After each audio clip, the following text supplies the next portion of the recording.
I have spoken about inflammatory and degenerative osteoarthritis, gouty arthritis, crystal arthropathies. इसमें सिर्फ homeopathic medications नहीं, प्राणासन योगा कहते हैं, कुछ पार्ट आयुर्वेदा का, तो आपके सफलता के चांसेस मैक्सिमम रहते हैं। लॉन्ग टर्म पे स्टेरॉइड्स या जो भी आप ड्रग्स खा रहे हैं, पेन किलर्स, ये आपके लिए सेफ नहीं, it is a medical fact.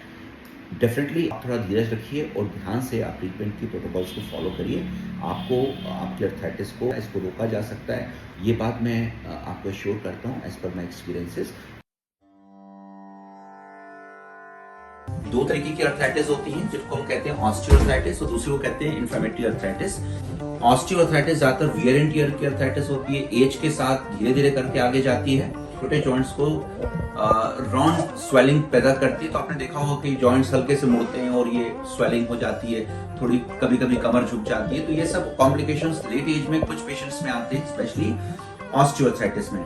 लेकिन फ्रेंड्स, ऑटो इन्फ्लेमेटरी अर्थराइटिस जो है वो बड़ी बीमारी, क्योंकि वो ऑर्गन्स को खराब करती है, जॉइंट्स को खराब करती है, वो पेशेंट की लाइफ छोटी कर देती है। बहुत ही कॉमन, या तो डॉक्टर आपको पेन किलर्स देगा। पेन किलर्स अलग अलग कैटेगरीज के होते हैं, जिसको हम कहते हैं NSAID, नॉन स्टेरॉइड, और एक होते हैं स्टेरॉइड बेस्ड पेन किलर्स होते हैं, उसमें स्टेरॉइड भी रहती है क्योंकि वो सूजन कम करती है। पेन किलर्स के अलावा डॉक्टर के पास ड्रग होती है, इसको हम कहते हैं anti rheumatic agent, disease modifying anti rheumatic agent के नाम से भी जानते हैं। पेशेंट यदा कदा कुछ महीनों से लेकर कुछ सालों में, 10 साल के बीच में ही दवा के साइड इफेक्ट्स उनके बॉडी में दिख सकते हैं, जिससे वो ट्रीटमेंट नहीं ले पाते हैं। आप ये मत एक्सपेक्ट करिएगा कि आपकी बीमारी ठीक हो जाएगी। डॉक्टर्स चाहे कहीं के भी हो, वर्ल्ड के किसी भी कोने में बैठे, उनके पास यही एजेंट्स रहेंगे। ये सभी का काम डिजीज को मॉडिफाई करने का होता है, लेकिन ये कहीं भी डिजीज की जो प्रोग्रेशन है उसको ब्लॉक नहीं करते हैं। डिजीज के जो सिम्टम्स प्रोड्यूस हो रहे हैं उसको वो ब्लॉक करते हैं या मॉडिफाई कर सकते हैं। ये देखा गया है कि जो भी एंटी इन्फ्लेमेटरी डिजीज है वो स्ट्रेस फैक्टर से बढ़ती हैं, और जिनको स्ट्रेस फैक्टर होता है उनमें डोपामीन, सेरोटोनिन, एड्रेनालिन, ऐसे बहुत से न्यूरो हार्मोन्स हैं जो कि कम पाए जाते हैं। और ये एक रिसर्च वर्क में आया है कि जो फाइब्रोमाइल्जिया और ऐसी बीमारियां हैं, इनमें ये हार्मोन्स कम पाए जाते हैं सीरम ब्लड में। और इसके अलावा पेशेंट को नींद से संबंधित तकलीफें भी शुरू हो जाती, कॉग्निटिव मतलब मेंटल फैकल्टीज भी कमजोर पड़ने लगती है। ये साइकोसोमैटिक से ऑटोइम्यून की तरफ आपस में सुपरइम्पोज कंडीशन है, और यही कैच है इस ऑटोइम्यून डिजीज में। जो मेडिकल साइंस में डिस्कनेक्ट है वो कनेक्ट आयुष में है।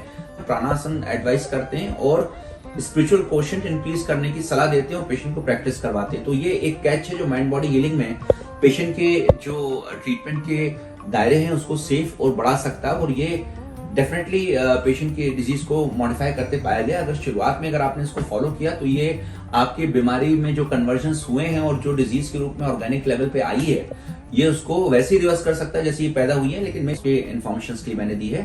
फ्रेंड्स, जो मैंने आपको अर्थराइटिस के बारे में बताया है, इनमें होम्योपैथिक मेडिसिन काफ़ी कारगर रहती हैं। जैसा मैंने हर ऑटोइम्यून डिजीज में बताया है, इसमें सिर्फ होम्योपैथिक मेडिकेशंस नहीं, अगर आप माइंड बॉडी सोल हीलिंग का पार्ट भी इन्वॉल्व करते हैं, जिसको हम प्राणासन योगा कहते हैं, कुछ पार्ट आयुर्वेदा का, अगर आप इनको इंटीग्रेट करते हुए अपने ट्रीटमेंट को लेते हैं तो आपके सफलता के चांसेस मैक्सिमम रहते हैं। फ्रेंड्स, कुछ मेडिसिन मैं आपको बता देता हूँ। बायोकेमिक सॉल्ट्स में अगर आप मेरे पास नहीं आ पाते हैं तो कैल्कुलिया फ्लोर, नेट्रम फॉस, इन दोनों की 4 पैलेट्स दिन में 2 बार कम से कम 2-3 महीने लगातार लीजिए। और मैकफॉस 6x, फेरमफॉस 6x, ये दोनों भी आप उसमें ऐड कर सकते हैं। अगर सूजन है, रेडनेस है और अगर यूरिक एसिड बढ़ी है तो काली म्यूर भी ऐड कर सकते हैं। और इन 5 मेडिसिन की 4 गोली को गर्म पानी में डाल के सुबह दोपहर शाम या मॉर्निंग इवनिंग 3 महीने आप लीजिए। और इसके अलावा लोकल लेवल पे आप ऑयलिंग कर सकते हैं। डॉक्टर ऑर्थो ऑयल भी यूज़फुल है। होम्योपैथी में रिमसाइज ऑयल आता है, वो भी बहुत ही यूज़फुल है। लेकिन फ्रेंड्स, इन ऑयल के अलावा अगर होम्योपैथी थेरापेटिक्स लेते हैं और आपका केस थोड़ा एडवांस है, आपके डॉक्टर ने बहुत सालों तक आपको ट्रीट किया है, आपकी किडनी फंक्शन को कुछ चीज़ों में डिस्टर्बेंस आए, तो it's better that you speak to me, come to my OPD और speak and send your reports, be online, take the online consultation, let me see what best we can do for you.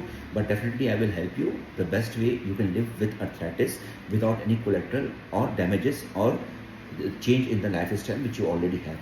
So friends, यहाँ तक सुनने के लिए आपको thanks.